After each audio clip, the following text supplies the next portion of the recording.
I am he, as you are me, and we are all together. These are the opening lines from I Am the Walrus by the Beatles, and it's a beautiful commentary on how the differences among us are smaller than and less significant than the similarities among us. But what I like is this intentional misuse of the pronouns. I am he, as you are me, and we are all together. It's lovely. And today I'm going to take you on a little safari, a pronoun safari, through different languages to show you how languages sometimes misuse pronouns intentionally in order to create formality or avoid specificity. Now, French is a language that many people are familiar with because it's a very commonly studied language. And you know that in French we have this word tu, meaning you, and we have the word vous, meaning you plural. And sometimes we use this word vous over here. So vous actually has two meanings. Vous can be you to a group, and vous can be you to just one person. But when we say vous to just one person, it doesn't mean exactly the same thing as tu. It is a formal use. So I'm going to kind of lift it up a little to show that it's formal. So you would say, when you might say sir or ma'am or madam, you could use the word vous. So, comment vas-tu? How are you? Comment allez-vous? Comment t'appelles-tu? What's your name? Comment s'appelez-vous? Right? So it's a more formal use. Still speaking to one person, but we use this vous to show this. Now, already it might be confusing because I'm saying you and I have to be specific about whether it's one person or not. And I thought I'd give a little history of that before we move on. A long time ago in early modern English, we had this word ye, and it meant all of you. And we had this word thou, and that meant only you to one person. So remember from Romeo and Juliet, wherefore art thou, Romeo, clearly speaking to one person.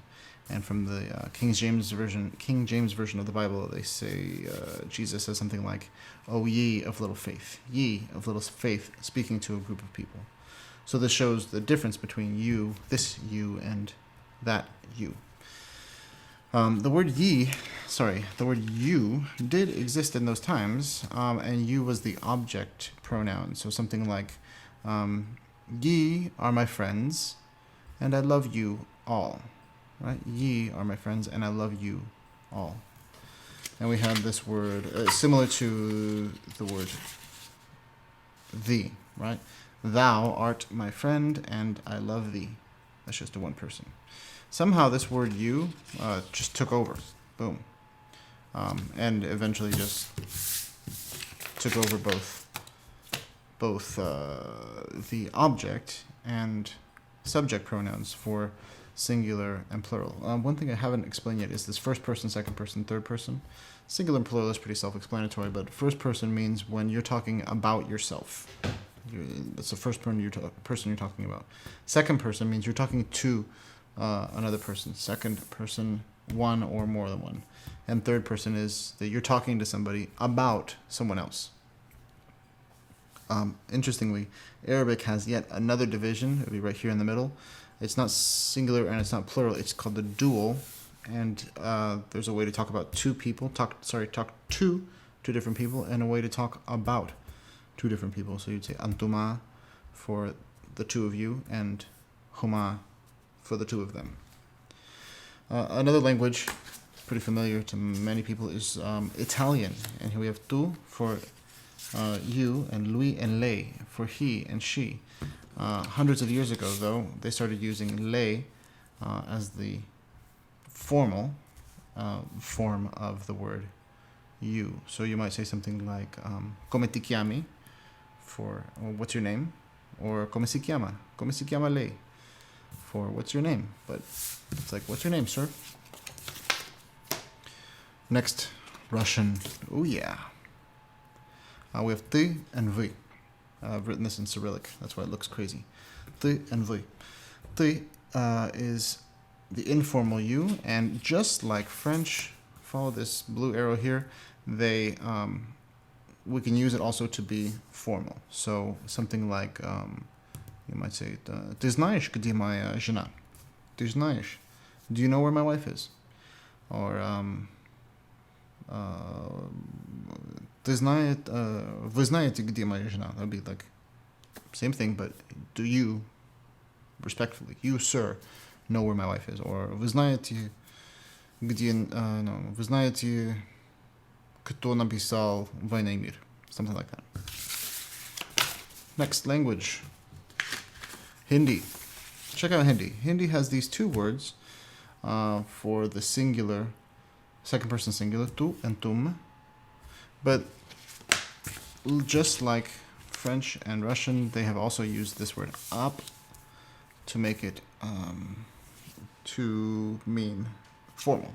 So actually, tu is a very, very informal form that we rarely use. Tum is casual among friends, but ap is the general sort of more formal term. Something like you might say like आप मुझे प्यार करते हैं, right? आप मुझे प्यार करते हैं. It's like you love me. Or you say तुम मुझे प्यार करते हैं. You love me, but that's less formal. Something like that. All right, next. Tagalog. You know, I've been working on Tagalog, and Tagalog is has a very interesting set of pronouns. Check these out. Ako, ikaw, and siya, and siya. Notice that we have he and she. There is no distinction between he and she. There's just one pronoun for the both. For the plural, we have sila and we have kayo. And then here we do have a split, but it's not like the split in Spanish. That's nosotros, nosotras. This is kami and tayo. And this is exclusive and inclusive we. So you know in English when you say something like, "Oh, we're screwed," and someone's like, "No, I'm not screwed," but you're like, "No, I didn't mean you. I meant we're screwed," right? That is an example of this exclusive versus inclusive plural. So when you're talking, you're including the person you're talking to in this we, you would say tayo. When you're not talking about that person, it's just you're talking about yourself and other people with you. That's kami. So it's minus ikaw or plus ikaw. Another cool thing about the formality in Tagalog is that they also do this blue arrow thing here. So you can say kumusta ka for how are you, or kumusta po kayo using this one. But they also, in very formal situations, can follow this green arrow and use the word for they. So instead of saying, so by saying literally, how are they, you're saying, how are you, in a very formal situation. So something like, kumusta po sila, kumusta po sila. So cool. Clearly, pretty different from the other languages that we've seen. And then lastly, I said that sometimes languages misuse pronouns to avoid specificity, and this word they has been borrowed into modern English to represent neuter, meaning not masculine, not feminine, but still a person. We say they. So an example of this is something like, "Oh, hey, someone called, but they didn't leave a message," right? Clearly, if someone called, there was one person. You're not going to have two people on one phone. Someone called, and then you're not sure whether to use he or she. You might not even know. Maybe that's just someone picked up the phone, and then there was no message left, and so you don't know which one to use. So we very frequently in modern English say they didn't leave a message, or something like that. It's very interesting. So it's a way of hiding the fact that we don't want to say whether it's he or she. Notice that in Tagalog, that's never a problem. They just have this word. Oops, that's the wrong one.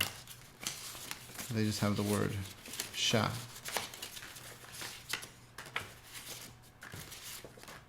I lost it. They have the word siya. They have one word that means he/she.